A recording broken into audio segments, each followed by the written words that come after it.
हरे कृष्ण। तो आप सभी भक्तों का हार्दिक स्वागत है। आज हम लोग चर्चा कर रहे हैं श्री चैतन्य चरितमृत आदि लीला 5th चैप्टर और इसके श्लोक संख्या 22 जो कि ब्रह्म संहिता से लिया गया है। और इसमें ब्रह्मा जी भगवान के वैकुंठ धाम गोलोक वृंदावन धाम वैकुंठ धाम के बारे में वर्णन कर रहे हैं। इसके तात्पर्य प्रभुपाद जी अन्य शास्त्र श्रीमद् भागवतम से विशेष रूप से कोट करते हुए वैकुंठ जगत का कुछ वर्णन हमको प्रदान कर रहे हैं। तो उसको हमने आधा लगभग लास्ट टाइम कवर किया था। और उसके आगे हम लोग थोड़ा सा अब रूपा जी बता रहे हैं आगे। In the Vaikunthas there are airplanes. वाह, वैकुंठ में भी एयरप्लेन है, लेकिन यहाँ के जैसे एयरप्लेन नहीं है। In the Vaikunthas there are airplanes but they make no tumultuous sounds. Rupa ji लिख रहे हैं कि वैकुंठ में भी एरोप्लेन होते हैं और सबके पास अपना पर्सनल एरोप्लेन होता है और कोई ट्रैफिक जैम नहीं होता है। और जब वो उस प्लेन को उड़ाते हैं तो उसमें बहुत आवाज नहीं आती और उसमें से गिरने का कोई रिस्क नहीं होता है, क्रैश नहीं होता है। और तो और उसके लिए अलग से पायलट हायर करने की आवश्यकता नहीं। और वो पेट्रोल और ये जो आर्टिफिशियल फ्यूल्स हैं इससे नहीं चलता है। वो जो भक्त का एरोप्लेन होता है वो भी सच्चिदानंद होता है, वो भी कॉन्शियस होता है। तो भक्त की इच्छा के अनुसार वो उधर उसको लेके जाता है। और विशेष बात और क्या है कि वो एरोप्लेन का साइज छोटा बड़ा हो सकता है। अगर केवल 2 लोग को जाना है तो बहुत छोटा हो जाएगा। 5 लोग को जाना थोड़ा और सीट बढ़ जाएंगी। 1000 लोग को लेके जाना है तो 1000 लोग का कैपेसिटी हो जाएगा। इस भौतिक जगत में भी जब भगवान रामचंद्र आए थे तो पुष्पक विमान में बैठे थे भगवान। लंका से उनको आना था अयोध्या। अभी एक दिन का ही समय था, नहीं तो उधर भरत महाराज बैठे थे। उन्होंने प्रतिज्ञा किया था कि अगर 14 वर्ष होते नहीं आएंगे आप तो मैं क्या कर लूँगा, सुसाइड कर लूंगा। तो भगवान रामचंद्र अगर जिस तरह से गए थे पैदल वैसे ही अगर आते तब तो टाइम लग जाता। तो रावण का पुष्पक विमान को इस्तेमाल किया था भगवान रामचंद्र ने। तो पहले भगवान रामचंद्र, लक्ष्मण, माता सीता और कुछ खास खास लोग बैठ गए। फिर उसके बाद हनुमान जी भी बैठ गए, सुग्रीव बैठ गए, विभीषण बैठ गए, ये सब लोग बैठ गए जा रहे हैं। तो फिर जितने भी मंकी सोल्जर्स हैं सब लोग बोले हम भी जाएंगे हम भी जाएंगे। तो भगवान सबको बैठाते हैं। पुष्पक विमान इतना अपने आप को विस्तार कर लेता है कि उसमें लाखों करोड़ों करोड़ों मंकी सोल्जर्स भी बैठ जाते हैं। सबको टिकट, फ्री टिकट मिल जाता है। तो ये वो भी एक आइडिया हम समझ सकते हैं कि भौतिक जगत में भी भगवान रामचंद्र जो पुष्पक विमान यूज किए थे वो आध्यात्मिक तरीके से। तो आध्यात्मिक जगत में जो एयरप्लेन्स हैं वो कैसे होंगे। Material airplanes are not at all safe. They can fall down and crash anytime, for matter is imperfect in every respect. In the spiritual sky, however, the airplanes are also spiritual, and they are spiritually brilliant and bright. These airplanes do not fly business executives, politicians, or planning commissions as passengers, nor do they carry cargo or postal bags, for these are all unknown there. These planes are for pleasure trips only, and the residents of Vaikuntha fly in them with their heavenly, beautiful, fairy-like consorts. और ये जो वैकुंठ की airplane है वो इस संसार के लोगों संसार के एरोप्लेन के जैसे नहीं कि पॉलिटिशियंस पैसेंजर्स को लेके जाएं या कार्गो या पोस्टल बैग्स को एक जगह से दूसरी जगह लेके जाएं। इन सब चीज के लिए नहीं। एक्सपोर्ट इंपोर्ट का बिजनेस नहीं होता वैकुंठ। वहाँ पे जिस जिस भी जगह पे जो चीज की आवश्यकता होती है हर जगह डिजायर फुलफिलिंग ट्रीज है। वहां से ही सब कुछ प्रकट हो जाता है भगवान की सेवा के लिए। तो वो एरोप्लेन केवल और केवल किस लिए होते हैं, प्लेजर ट्रिप के लिए लिखना भगवान जी कि these planes are for pleasure trips only. Pleasure trip, pleasure trip मतलब आनंद, विहार के लिए बस इस्तेमाल किए जाते हैं। रेजिडेंट्स ऑफ वैकुंठ, वैकुंठ के हर एक जो निवासी हैं वो इसका इस्तेमाल करते हैं, और उसमें वो अपने बहुत ही हेवनली ब्यूटीफुल फेरी लाइक कॉन्सर्ट्स, बहुत ही सुंदर आकर्षक अपनी पत्नियों के साथ उस प्लेजर ट्रिप में भ्रमण करते हैं। और प्लेजर ट्रिप में क्या करते हैं वो? भगवान नारायण के गुणगान करते हुए भ्रमण करते हैं। Therefore, these airplanes full of residents of Vaikuntha, both male and female, increase the beauty of the spiritual sky. Spiritual sky की सुंदरता को और बढ़ा देते हैं। We cannot imagine how beautiful they are.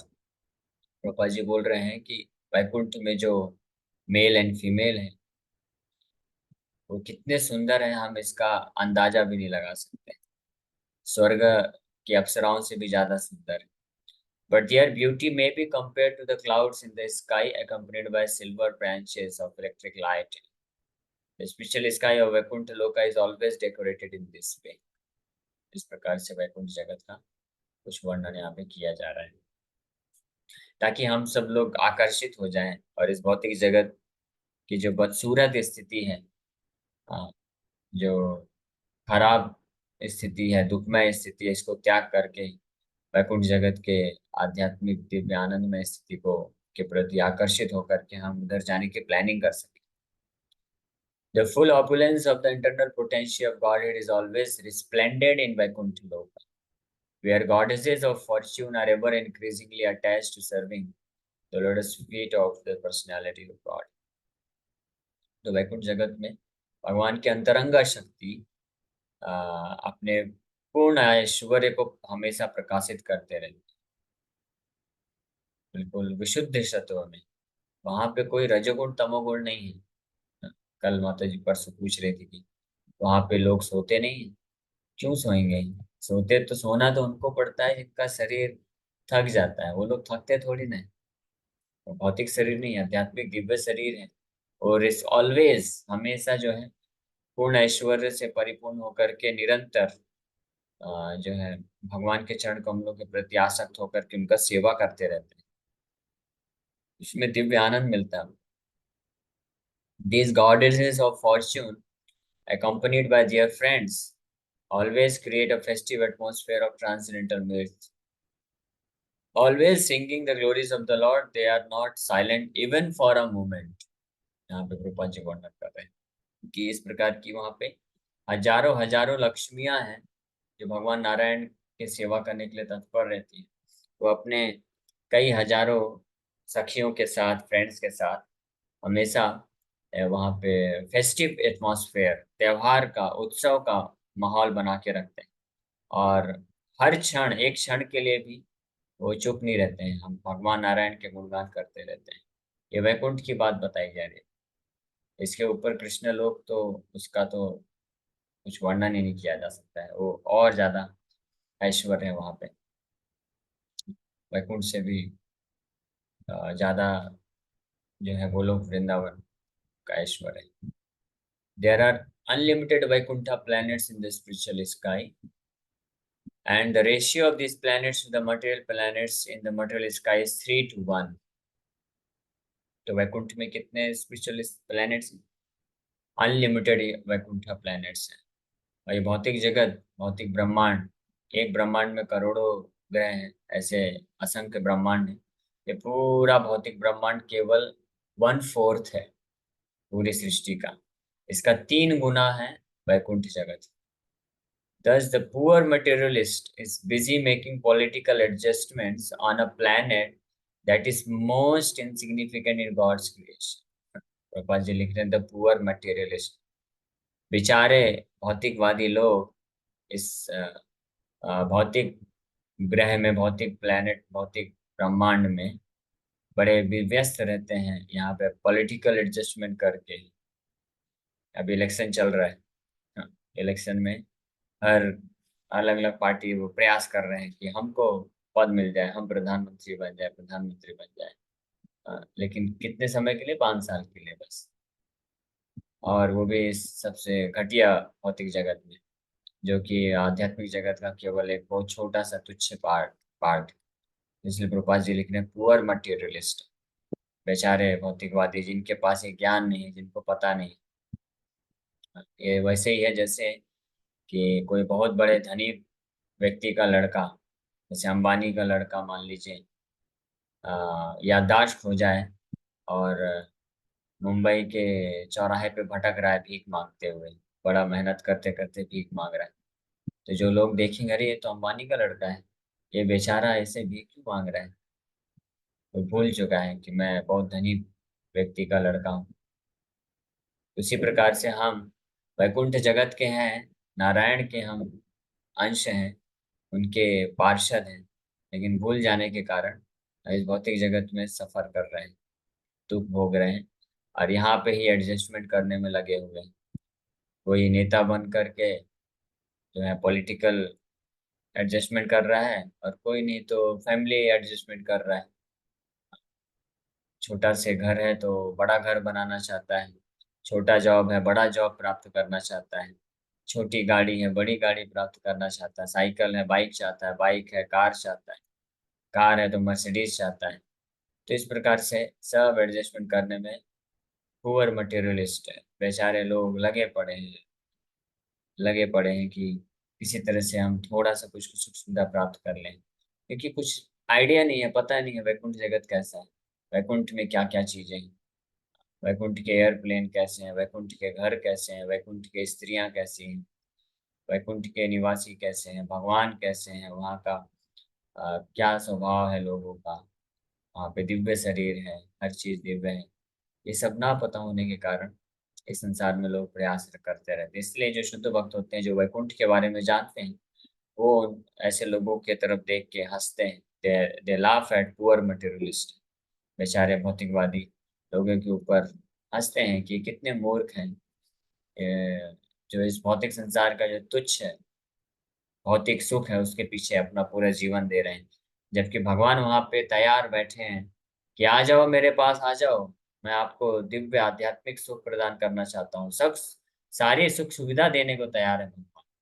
जो व्यक्ति जो चाहता है वो देने को भगवान तैयार है। वैकुंठ ऐश्वर्य है, वैकुंठ।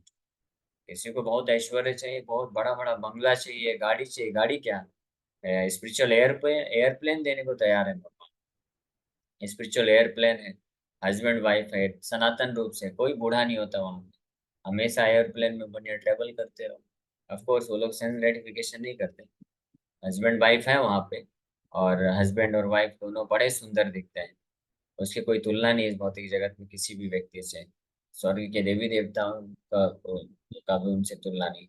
लेकिन वो लोग शुद्ध भक्त, हृदय पूर्ण रूप से शुद्ध होने के कारण काम वासना में नहीं फंसते हैं।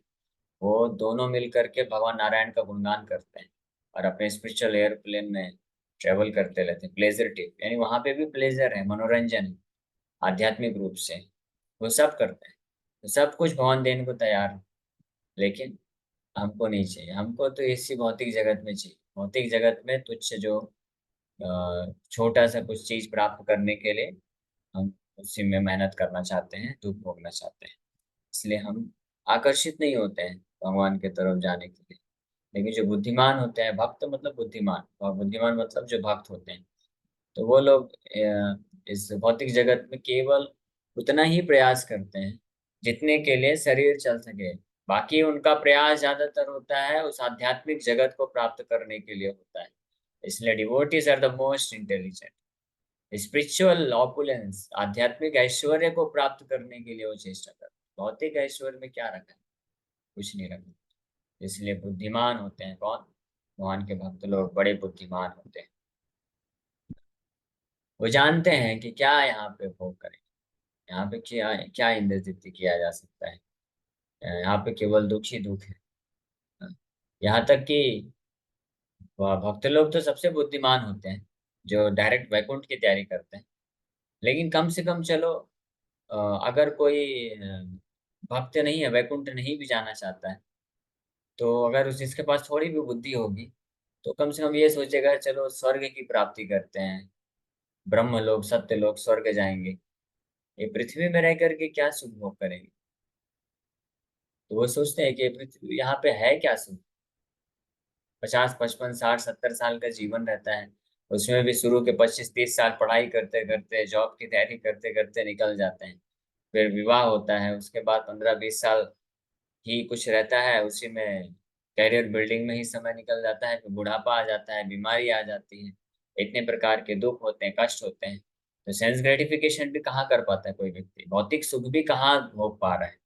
स्पेशली अगर किसी का बहुत बड़ा दुर्भाग्य है, जिसको मुंबई जैसे शहर में अगर रहना पड़ता है, तो बड़े बड़े शहरों में अगर रहने का दुर्भाग्य किसी को मिल गया है, तो उसका बेचारे का जीवन तो भौतिक सुख को केवल स्मेल करने में ही निकल जाता है। वो लेन कर नहीं सकता, कुछ प्राप्त नहीं कर सकता। स्ट्रगल फॉर एग्जिस्टेंस, संघर्ष करते करते ही पूरा जीवन निकल जाता है। भौतिक सुख सुविधाओं को इकट्ठा करने के संघर्ष में ही जीवन व्यतीत हो जाता है। तो बुद्धिमान लोग जो होंगे, थोड़ा भी बुद्धिमान होंगे, तो सोचेंगे कि मैं फिर ये सब के चक्कर में क्यों पड़ूं, मुझे तैयारी करनी चाहिए, चलो स्वर्ग में जाए कम से कम। तो अच्छे से 4 नियम का वो पालन करेगा, भक्ति करेगा और भौतिक इच्छा रखेगा। तो जो भक्त बड़े सख्ती से 4 नियम का पालन करते हैं, 16 माला का जप करते हैं, लेकिन हृदय में भौतिक इच्छा बना के रखते हैं कि हमको भौतिक संसार में भोग करना है, तो उनको जो है मृत्यु के पश्चात स्वर्ग आदि आदि लोग को वो प्राप्त करते हैं, देवता बनते हैं वो। और ऐसे लाखों लाखों वर्षों तक जो है स्वर्गीय सुख को भोग करने के पश्चात फिर उनको इस भौतिक संसार में मनुष्य रूप में सुचिनाम श्रीमताम गेहे, गीता के 6 अध्याय में भगवान बताते हैं कि उनको इस प्रकार का जन्म प्राप्त होता है। कैसे लोगों को? जो लोग भौतिक इच्छा रखते हैं, जो भौतिक इच्छा को त्याग करके पूर्ण रूप से मुक्त होना चाहते हैं, उनको तो वैकुंठ मिलता है। लेकिन अगर किसी को भौतिक सुख, भौतिक इंद्र तृप्ति करना भी है, तो कम से कम उनको ये मनुष्य जीवन में तो नहीं करना चाहिए। मनुष्य जीवन का इस्तेमाल कर लेना चाहिए तपस्या करने के लिए। तपस्या करके सोचिए, पहले के राक्षस लोग थे ना, वो भी इतने बुद्धिमान थे कम से कम। असुर राक्षस जैसे रावण हो गया, हिरण्यकशिपु हो गए, और अन्य अन्य बहुत सारे असुर हुए। तो ये लोग इतना बुद्धि रखते थे। ये लोग क्या करते थे? तपस्या करते थे, इंद्रिय संयम कर लेते थे, तपस्या करते थे। जानते थे कि अगर हम इंद्रिय संयम करके तपस्या करेंगे, तो फिर हमको स्वर्ग का ऐश्वर्य मिल जाएगा। हाँ, तो वो लोग इस प्रकार से करते थे। लेकिन जो ब्राह्मण होते थे और वैष्णव होते थे, भक्त होते थे, तो वो लोग इस इसके लिए भी प्रयास नहीं करते। वो लोग तो डायरेक्ट आध्यात्मिक ऐश्वर्य, आध्यात्मिक सुख की प्राप्ति के लिए चेष्टा करते थे। और शुद्ध भक्त तो खैर अलग ही, वो बियॉन्ड ही है ये सब चीज के। शुद्ध भक्त तो वैकुंठ के ऐश्वर्य, वैकुंठ के सुख की भी कामना नहीं करते। वो तो केवल और केवल उनका उद्देश्य रहता है गुरु और कृष्ण की सेवा करना चाहते हैं। वो वैकुंठ को भी प्राप्त करने के इच्छुक नहीं। इसलिए ऐसे शुद्ध भक्त टिल लास्ट ब्रेथ, अपने जीवन के आखिरी सांस तक अपने बारे में परवाह ना किए हुए बिना भी वो भगवान के सेवा में लगे रहते हैं। वो ये नहीं सोचते हैं कि मेरा अभी अंतिम समय आ रहा है, मुझे वृंदावन जाना है, वहां पे शरीर छोड़ना है ताकि मुझे वैकुंठ प्राप्त हो सके। तो वो तो और बियॉन्ड है, वो स्पिरिचुअल लाइफ की पराकाष्ठा में। लेकिन भौतिकवादी लोगों को कम से कम इतना बुद्धिमान तो होना चाहिए कि वैकुंठ के तरफ आकर्षित हो जाना चाहिए, वैकुंठ के ऐश्वर्य को। इसलिए प्रभुपाद जी इतना, सोचिए आप, देखिए इतना बड़ा तात्पर्य प्रभुपाद जी लिख रहे हैं। क्यों? ताकि हम इसको ध्यान से खत्म ही नहीं हो रहा नीचे। इतना भयानक बड़ा तात्पर्य एक श्लोक में, इतना लंबा चौड़ा वर्णन कर रहे हैं प्रभुपाद जी। किस लिए? ताकि हम लोग समझ के आकर्षित हो सके। इसलिए तो आगे वर्णन कर रहे हैं। To say nothing of this planet earth, the whole universe with innumerable planets throughout the galaxies is comparable to a single mustard seed in a bag full of mustard seeds. But the poor materialist makes plans to live comfortably here and thus waste his valuable human energy in something that is doomed to frustration. Instead of wasting his time with business speculations, he should seek the life of plain living and high spiritual thinking and thus save himself from perpetual materialistic unrest. रूपा जी बड़े दया भाव से ऐसे condemn कर रहे हैं। बेचारे भौतिकवादी करके बोल रहे हैं, पुअर मटेरियलिस्ट है। ये बेचारे भौतिकवादी लोग इस मनुष्य जीवन का वैल्यू, महत्व को ना समझते हुए यहाँ के कुछ क्षणिक सुख को प्राप्त करने के लिए, तुच्छ क्षणिक सुख को कुछ वर्षों को के लिए प्राप्त करने के लिए अपना पूरा जीवन जो है व्यर्थ गवा देते हैं। इसका वैल्यू क्या है? कम से कम जाके ब्रह्मलोक में जाकर सुख प्राप्त करो, स्वर्गलोक में चले जाओ। ब्रह्मा ब्रह्मा जी के 1 सेकंड में मनुष्य जीवन 1000 बार जन्म हो जाता है, तो एक जन्म 60 70 80 100 साल का जो जन्म होता है, तो उसका क्या वैल्यू है? उसी में अपना व्यर्थ गवा देता है। लेकिन ऐसे कोई अगर बुद्धिमान हो गया, ये बहुत ही तुच्छ, बहुत ही इनसिग्निफिकेंट ह्यूमन लाइफ, लेकिन बहुत वैल्यूएबल भी है। बहुत ही इनसिग्निफिकेंट इसलिए क्योंकि बहुत तुच्छ है, बहुत छोटा सा जीवन अवधि है। अगर इस छोटे से जीवन अवधि को, बहुत ही छोटे से, एक फ्लैश के बराबर है ब्रह्मा जी के 1 सेकंड में भी, 1 सेकंड के जीवन के एक फ्लैश के बराबर है।